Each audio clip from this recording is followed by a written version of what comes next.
So welcome to the Academy Sports and Outdoors Rigs and Techniques here at the CCA Workbench. Dave, we've got a house full, and more importantly, you got a lot of stuff to get to, so go ahead. Well, I got 15 tips, so we're going to try to go through them quickly. First one is to be patient. You know, most kids have a short attention span, so don't try to go out there and pressure them to do stuff real quick. All fishing rods, with little kids turn into a sword at one point or another. So don't get all freaked out if they start having fun instead of doing what you want to do. Limit the time of the trip.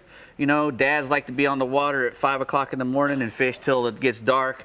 You don't have to do that with kids, Give them a break, Try to keep them to an hour or an hour and 15 minutes, maybe 2 hours as they get older. But, keep that time to a limited amount of time so you're not, boring them to death. Do something that has a high likelihood of success. Any boat ramp around your town or any place where the old ladies feed ducks a lot, if you go down there with a little bit of bread and throw it in the water and you see things happening, that's the place to go fishing because you're going to get a bite out of that. And, bread's awesome. Bread balls, show me how to make one, Dave. Bring some more kids as well. Don't just bring one kid. If you can get more than one kid, that's always great to have a few of them. They have a lot more fun with each other than they do with you usually. So I got bread balls. Bread balls and small hooks. A number 10 hook like this one. That one actually has a piece of fish bites on it, but you can tell that fish bite looks an awful lot like a bread ball, and it stays on a lot longer than a bread ball will. That's what your bread balls want to look like too. You want them to be tight, real tight, and made from the white part. The white part is the meat, is the good moist part that'll make the good bread ball. The crust is what you chum with. Right. So remember that. Okay. All right. All kids are not the same. Some will be able to cast stuff a little better than others. Right. So don't put a whole lot of expectations on some kid if he can't make the cast. Get a nice a cane pole or something like that and work on that for a little while. Everybody's not the same. I got 3 and every one of them is different. So just keep that in mind. These, like I said before, these bamboo rods they have now, are the fiberglass cane poles that they have now are excellent. They're almost impossible to break. I've caught huge fish on these little poles, so you don't have to worry about it because they bend so much. You can catch great big fish on them, and the kids have a blast. Always make sure you have a bobber on there.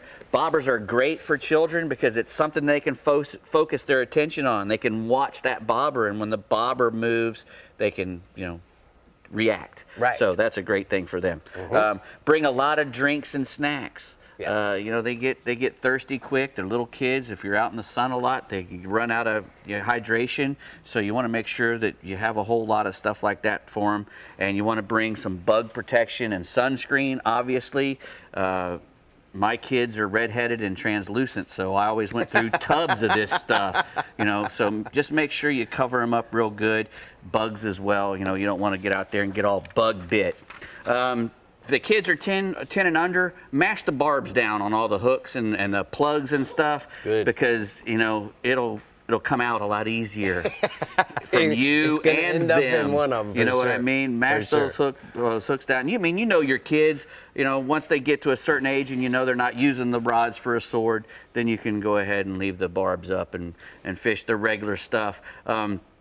The good things to use for lures when you have kids is stuff like a gold spoon or a spinner bait, something that you can just toss out and reel back. It'll work. You don't have to work. Oh, I'm sorry. You don't have to work the bait a lot. You just reel it in. I couldn't throw a plastic worm myself till I was 17, 18 years old because I just don't have the patience to sit there and go real. I want to be cranking on something, and kids are the same way.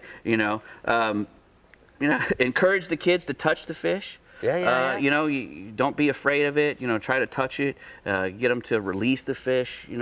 It's a big deal for them, and it always once they get their hands on it, it all becomes real for them.